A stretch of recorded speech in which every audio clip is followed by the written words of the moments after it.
Continuamos y bueno, como usted lo sabe, tenemos la oportunidad de platicar, como ya es costumbre, con el químico Sergio Salazar, director ejecutivo de Grupo Lister, a quien saludo con mucho gusto esta mañana. Químico, ¿cómo está? Bien, bien, Paco, buenos días. Gracias por recibirme en tu foro. Al contrario, gracias por estar con nosotros, Químico. Y hoy un tema, no quiero decir que de moda, claro, pero necesario atender por la temporada en la que nos encontramos. Hoy vamos a platicar con usted sobre el dengue. Efectivamente, mira, Paco, el dengue, bueno, el dengue es una enfermedad que, bueno, pues aqueja potencialmente al menos a la mitad de la población mundial, ¿sí?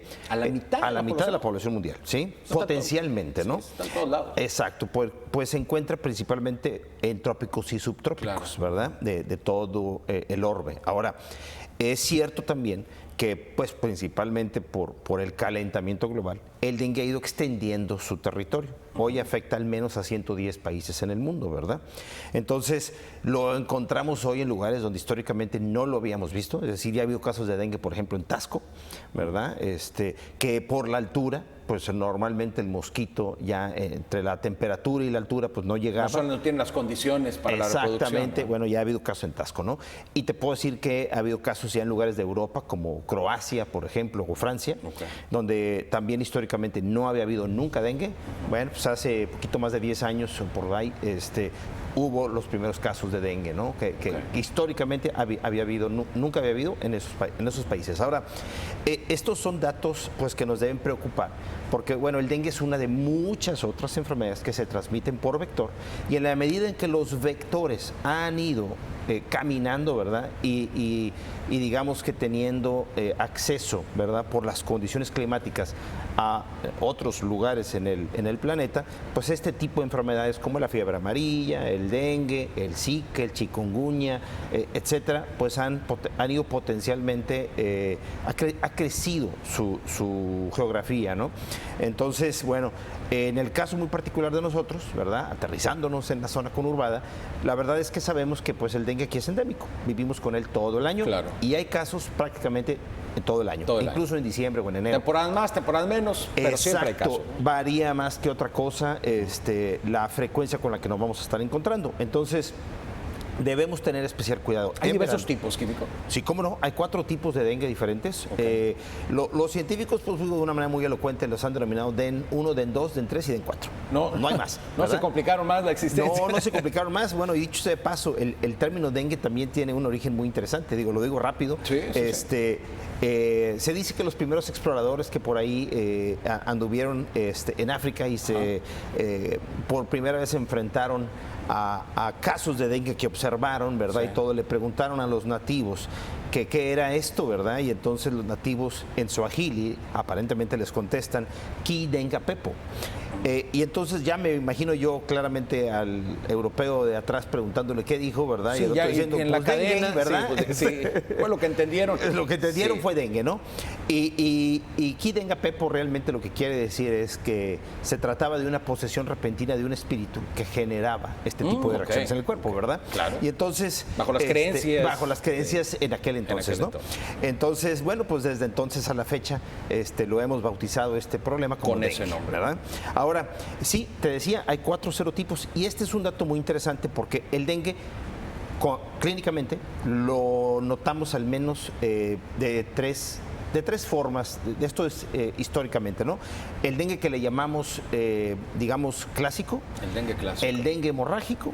Y luego existe, si el dengue hemorrágico no se controla, puede el paciente desarrollar síndrome de shock del dengue. Ahora, el dengue clásico es la fiebre, el dolor un poquito articular de repente, el ataque al estado general de salud que provoca, claro, un poco de rash, ¿verdad? Maculopapular y todo esto, entre otras cosas, ¿no? Entonces son síntomas que atacan el cuerpo de una manera fuerte, ¿verdad? O sea, pero al final del día...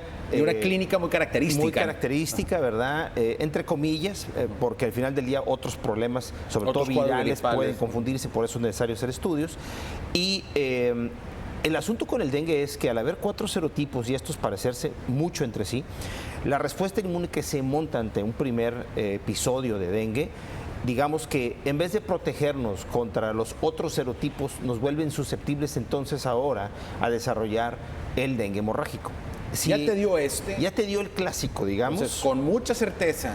El que sigue va a ser otra versión. Va a ser hemorrágico versión. si es que te da otra vez. Sí, porque si te da el mismo, sí estás protegido contra ese.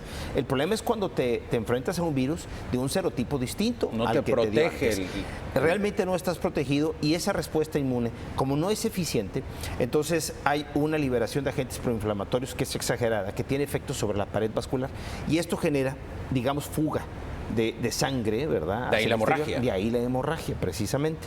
Entonces, pero todo deviene de una respuesta inmune que no es apropiada, ¿verdad? Porque la memoria que teníamos no es digamos que no está preparada para este nuevo virus. Entonces, cada infección subsiguiente, el riesgo de desarrollar dengue hemorrágico es real.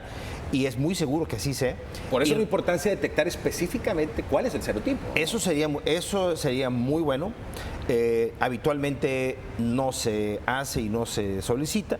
Lo que hacemos nada más es detectar los anticuerpos, por ejemplo, y también podemos hacer la PCR. Nosotros tenemos también el estudio PCR para detectar dengue.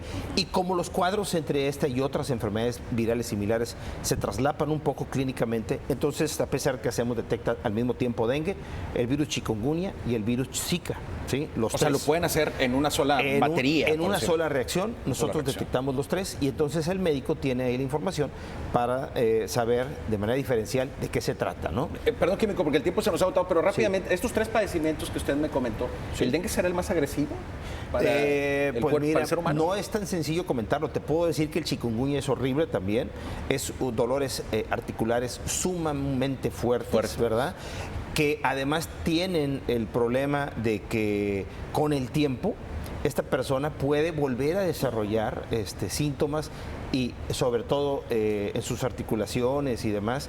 Y entonces esto es algo que lo puede estar acompañando cíclicamente por años, ¿verdad? Entonces, esta es una enfermedad muy fea también. Químico, gracias por habernos acompañado, muy interesante el tema. Ojalá podamos continuar en la siguiente. Hay mucho que decir. Sí. El químico Sergio Salazar, director ejecutivo del grupo Lister. Gracias, químico, por habernos acompañado. Gracias. Momento de agradecer y despedirnos de quienes nos han sintonizado a través del sistema Sky, pero aún tenemos una hora más aquí en las Noticias N+.